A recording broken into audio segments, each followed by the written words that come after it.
Well, hello. We are at the magic trunk. This is the magic trunk, and it is full of everything needful to create a magnificent aquarium. So, what I'm going to do right now is mix a batch. And as I do so, I'll explain as best I can what some of the ingredients are and if I understand why we use them. Let's start with something no one expects. This is humic acid fertilizer. Humic acid fertilizer. We all know about humic acid. Humic acid, provides, let's see, I think what I need to do is sit on up there for now. Humic acid provides one of the main ingredients in the food web. It is critical to the growth of microscopic animals and adds immeasurably to the quality of the environment that a food web persists in. Now, what we have, yes, baking soda. Now, we use baking soda. We don't use a lot. But baking soda is basically a buffer. We use two buffers. This is one. The other is lime. It is, in some cases, wholly unnecessary, but it nevertheless maintains, oh my, yeah, this handle falls off, maintains the level, the pH level in the soil, which is different from the water. Keep in mind what we're doing is we're doing soil, we're not doing water. And we make a serious effort to separate the water from the soil. That's what the 2 inches of sand is all about. So what we're doing here really does not have much to do with the water. It's got to do with the media that the roots are growing in, that the detritus is precipitating into, that is forming, if you will, the foundation of the aquarium. This is, that handle's not going to work. This is wonderful stuff. Diatomaceous earth. Now, I used to believe that this provided calcium. It does not. We're getting our calcium from elsewhere. What it provides is a media. It provides a means by which microscopic life, namely bacteria, can populate the environment. They live. This is like dust, very fine dust. It is diatom skeletons, ancient diatom skeletons that have been fossilized. So that's kind of remarkable in and of itself. Diatom skeletons that are fossilized. Now, if it were just diatom fossils, they would be calcium, but it's fossilized, which means the calcium has been replaced by what? I don't know, but what it maintains is the structure of the diatom. It's a microscopic life form that that has a it's round and it has a calcium skeleton that is full of tiny holes. And it's those tiny holes that bacteria are able to adhere to and populate. So, diatomaceous earth. I'm sure it has other values as well. One of the things to understand about what we're doing here, we're following the research that's being done in organic farming. And there are substantial breakthroughs happening in organic farming right now. So we're not behind in that, but we're following, if that makes sense. Okay, this is active soil. It's a substrate for shrimp. It contains not a whole lot.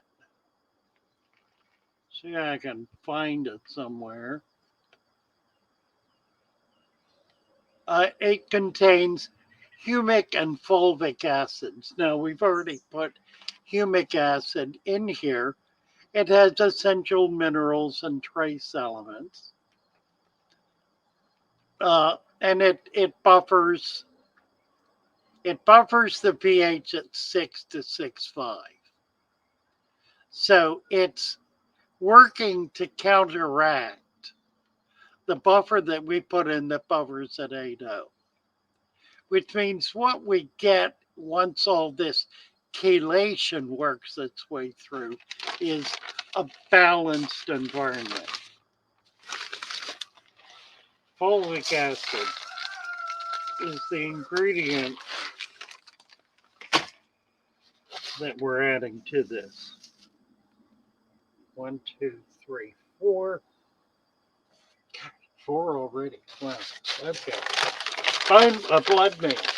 Blood meal. Significant stuff, blood meal.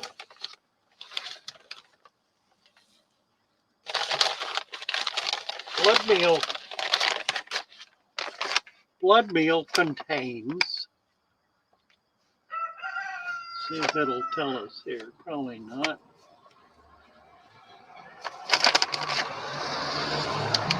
Well, nitrogen. It's a primary source of nitrogen.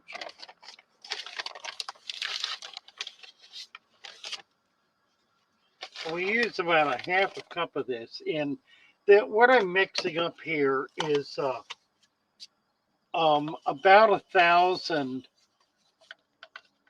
1,000 gallons, more actually, worth of product.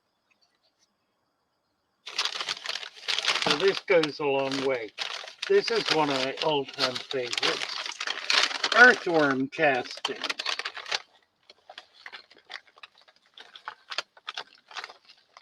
It's basically an enrichment product. We're going to put the rest of that in here. Earthworm castings, which provide a soil that is uniquely prepared. That one. I got another bag of it here. Good stuff.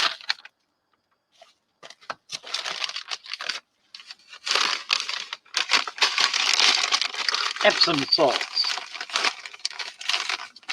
Primary source of magnesium. Magnesium is absolutely critical in the growth of plants.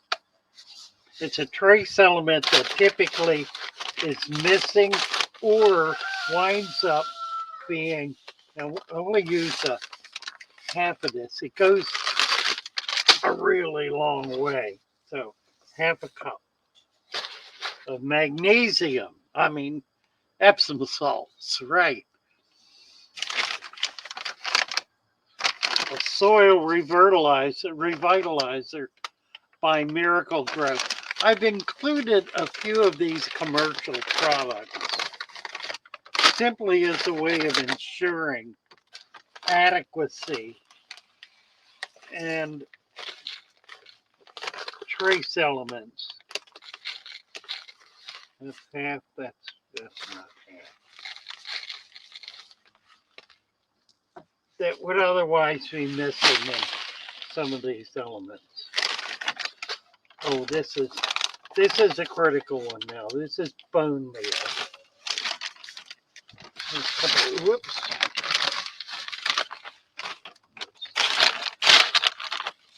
Bone meal.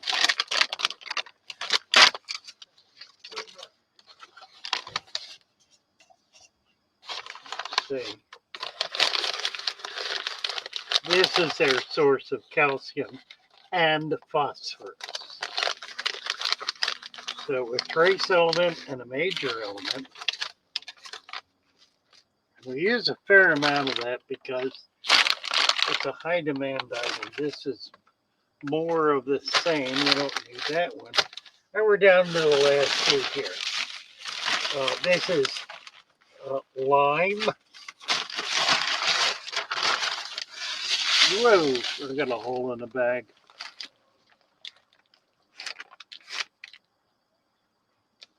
Lime contains calcium. That's why I do it like that. And it also is a buffer. So we're buffering high. There we go. Now we're down to the bottom here.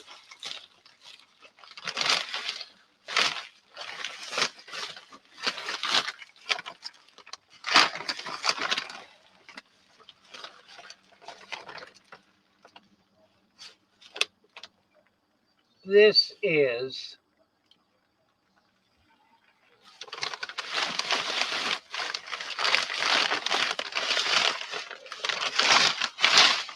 it's basically carbon.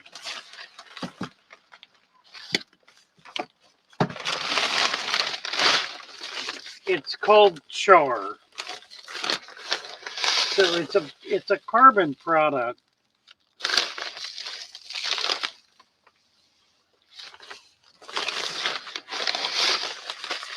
About 2 cups of this. Okay, and that's it. So I've got 1, 2, 3, 4, 5, 6, 7, 8, 9, 10, 11 items. Now I'm looking for green sand. I don't know if I'm going to be able to get it. I may have to go dig it out of the ground up in Cape May, New Jersey.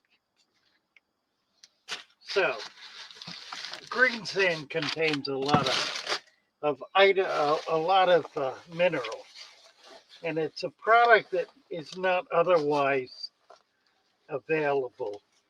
The mining has ceased for it, and it's basically unavailable.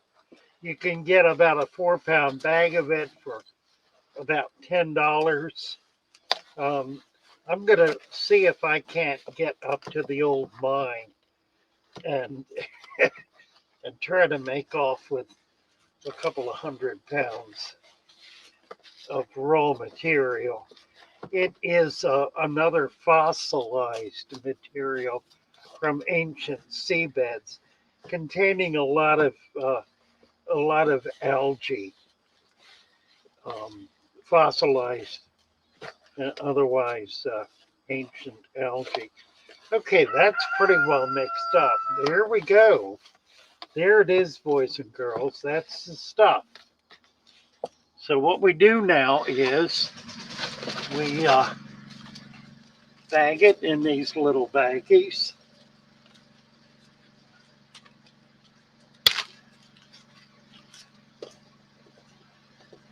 This is a 2-cup container, so what I'm doing, well, that's interesting, I don't know what that is. 2,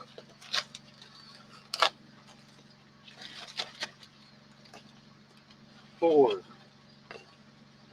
And a little extra. So, that's easily enough to do 100 gallons.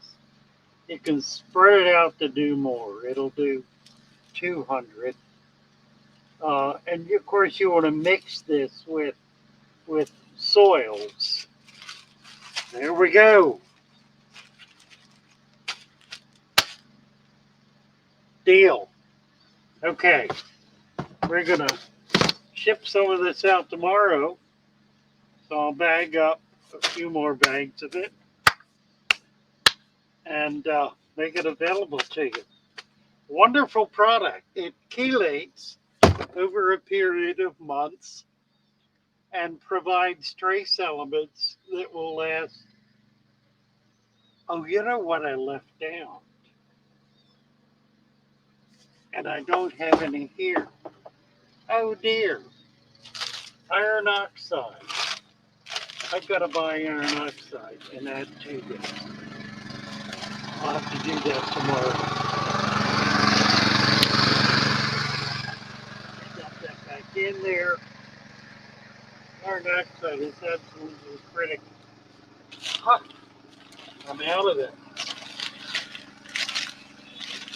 Okay, so I'm going to buy a bag of iron oxide in the morning and I will add it to this. Can't do without that. All right, we're good.